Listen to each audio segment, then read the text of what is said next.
बिस्मिल्लाहिर्रहमानिर्रहीम। आज बहुत ही ज़बरदस्त रेमेडी लेकर आई हूँ। नीम के पत्तों से हम बनाएंगे। अगर आपकी स्किन पे छाइयाँ हैं, दाने हैं या एक्ने की प्रॉब्लम है तो इसके इस्तेमाल से बिल्कुल ख़त्म हो जाएंगी। अगर आपकी स्किन से रिलेटेड कोई सा भी मसला है, एक्ने है, दाग धब्बे हैं तो बिल्कुल ख़त्म हो जाएंगे। अगर आप इसका पानी भी इस्तेमाल करेंगे ना, 1 चम्मच अगर आप पियेंगे तो इससे आपको बहुत फ़ायदा होगा। तो चलें जी, रेमेडी की तरफ चलते हैं। तो यहाँ पर मैंने ले लिए हैं फ्रेश नीम के पत्ते। तो आपने इनको अच्छे तरीके से पहले धो लेना है, क्योंकि इनके ऊपर बहुत ज़्यादा मिट्टी डस्ट वगैरह बहुत ज़्यादा होती है। तो यहाँ पर अगर आपके पास फ्रेश हैं तो बहुत अच्छी बात है, अगर नहीं है तो पंसारी की दुकान से आपको मिल जाएंगे। तो यहाँ पर आपने लेने हैं जितने आपको चाहिए, तकरीबन 1 पाव के करीब आपने इनको ले लेना है। तकरीबन 1 प्लेट भर के मैंने इन पत्तों की ली है। इनको मैंने अच्छे तरीके से 3 से 4 पानियों से निकाल दिया है। तो यहाँ पर इस तरह से इसके सारे पत्ते जो हैं मैं अलहदा कर दूंगी। तो ये देखें, पत्ते सारे जो हैं अलहदा हो गए हैं। तो अब इनका हम आगे जो करने लगे हैं वो भी आपको बताएंगे। तो यहाँ पर सारे पत्ते हमने तोड़ दिए हैं। अब यहाँ पर एक ब्लेंडर का जग लेना है। हमने इनको ब्लेंड करके बनाना है, पकाना बिल्कुल भी नहीं है। तो यहाँ पर पत्ते सारे इसमें डाल देंगे।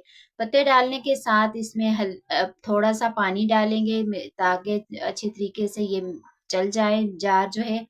तो यहाँ पर हल्दी डालेंगे, 1 टेबल स्पून हल्दी जो है। कुछ इसमें एंटीऑक्सीडेंट होते हैं जो हमारे चेहरे को चमकाने का काम करते हैं। तो ये घाव भरने के काम भी आती है, तो इसका इस्तेमाल आपके चेहरे को बहुत फायदा देगा।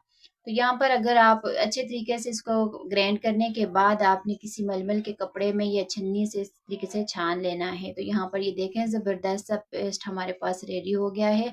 अब यहाँ पर इसमें हमने कुछ चीजें डालनी है। तो यहाँ पर इसमें मैं डाल दूंगी इसमें मैं विटामिन ई के कैप्सूल। तो यहाँ पर साथ ही इसमें एक वाइटिंग कैप्सूल भी डाल दिया है। वो चाहें तो आप डाल दें, नहीं तो आप छोड़ भी दें। यहाँ पर ग्लिसरीन थोड़ी सी, 1/2 टी स्पून यहाँ पर ग्लिसरीन डालेंगे। और यहाँ पर एलोवेरा जेल डालेंगे, जो मेरे पास फ्रेश नहीं था। अगर आपके पास फ्रेश है तो आप वो भी डाल सकते हैं। ये जो बाजार वाला होता है ना, वही मैंने 1/2 टेबल स्पून इसमें डाल दिया है। ये सारी चीजें डालकर मिक्स कर देनी है। तो अब यहाँ पर आपने साथ में, यहाँ पर ये देखें, अच्छी तरह से पहले इसकी मिक्सिंग करने के बाद आपने अब अगला काम करना है। तो यहाँ पर ये देखें, जो हमने जिस यहाँ पर हमने ली है सोप बेस। तो अगर आपके पास है तो आप इस्तेमाल कर लें, अगर नहीं है तो आप घर का जो साबुन होता है ना, जिससे आप हाथ मुंह धोते हैं, आप वो भी ले सकते हैं। यहाँ पर सोप बेस जो मैंने ली है, जितना हमें साबुन बनाना है ना, उसी हिसाब से मैंने ली है। तो यहाँ पर इसको लेकर आपने बहुत आसानी से इससे साबुन जो है वो बन जाता है। ये सोप बेस जो है ये आपको किसी भी पंसारी की दुकान से या ऑनलाइन भी मंगवा सकते हैं, बहुत आसानी से मिल जाएगी। तो यहाँ पर इसको अगर चाहे तो कद्दूकश भी कर लें। तो मैंने इस तरह से छोटे छोटे पीसेस में कट कर लिया है। तो यहाँ पर साथ ही आपने पैन रख देना है चूल्हे पे, जिसमें पानी गर्म हो जाए, क्योंकि हमने इसको बॉयलर से पकाना है। हमने डायरेक्ट इसको चूल्हे पे नहीं रखना। जिस आप पतीली में या कटोरी वगैरह में बनाना चाहते हैं उसमें आप डाल दें। तो यहाँ पर पानी भी हमने चूल्हे पे रखा हुआ, तो ये अच्छी तरीके से बॉयल हो रहा है। तो जैसे जैसे साबुन मेल्ट हो जाएगा ना, तो इसमें हमने वो जो हमने नीम के पत्तों वाला पानी बना के रखा हो ना, वो इसमें डाल देंगे। तो यहाँ पर मैंने डाल दिया है। तो यहाँ पर थोड़ी वीडियो जो है वो स्किप हो गई थी, सिर्फ हमने वही नीम के पत्तों वाला पानी डाला है। यहाँ पर आधा मैंने डाला है, थोड़ा सा मैंने बचा के रखा है। तो यहाँ पर जैसे अच्छे तरीके से इसमें बॉयल आ जाएगा, तो हमने साथ में मोल्ड भी रेडी करके रख देने हैं। अगर आपके पास सिलिकॉन मोल्ड है तो आप वो ले लें, मेरे पास नहीं थे तो इस तरह से मैंने छोटा सा ये टिफिन ले लिया। और साथ में आइसक्रीम वाला डिब्बी है, तो उसमें मैंने ऑयल लगा दिया था। तो अब इनको हमने रख देना है 6 से 7 घंटे के लिए। तो यहाँ पर थोड़ा सा मिक्सचर जो हमने बचा के रखा था ना, वो हमने ले लेना है। अब इसकी हमने जबरदस्त सी क्रीम बनानी है।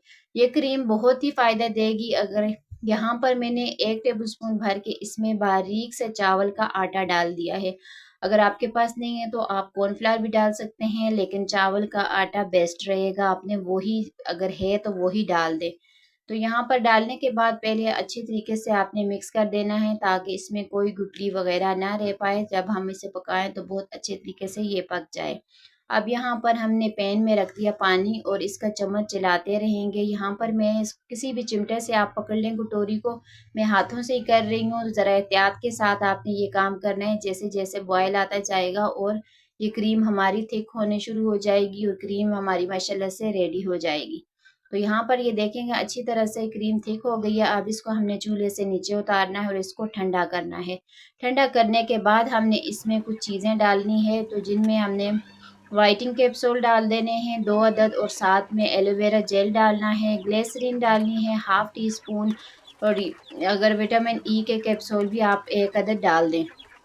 तो ये क्रीम बहुत ही ज़बरदस्त सी क्रीम है, आप इसको लगाएँ चेहरे पे, लगाएँ ये बिल्कुल भी इसके कोई साइड इफ़ेक्ट नहीं होंगे। जिसके किसी के चेहरे पे दाने दाग धब्बे हैं ना, तो वो ये लगाने से अगर 1 महीने इस्तेमाल करेंगे तो माशाल्लाह से बहुत ज़बरदस्त सा रिज़ल्ट आएगा। तो यहाँ पर साबुन भी हमारे ज़बरदस्त से तैयार हो गए हैं, तो यहाँ 6 से 7 घंटे बाद साबुन जो है वो रेडी हो जाएँगे। आजकल सर्दी है तो सर्दी में जल्दी ही ये जम जाएँगे। तो यहाँ पर मोल्ड में से आपने आराम से एहतियात के साथ निकाल देने हैं, तो बहुत आराम से ये निकल जाएँगे। तो यहाँ पर ये देखें ज़बरदस्त सा साबुन जो है हमारा तैयार हो गया है। नीम के पत्तों के तो इतने फ़ायदे हैं, इससे स्किन में ग्लो आती है, स्किन में इतनी चमक आती है, अगर आप 1 महीने इस्तेमाल करेंगे ना, तो ये देखें कितना ज़बरदस्त सा साबुन हमारा रेडी हो गया है। तो ये भी बहुत आसानी से निकल जाएगा। तो ये देखें, अगर आपको आज की मेरी रेमेडी ज़रा-सी भी अच्छी लगे तो रेमेडी को लाइक, शेयर और चैनल को सब्सक्राइब करना बिल्कुल ना भूला करें।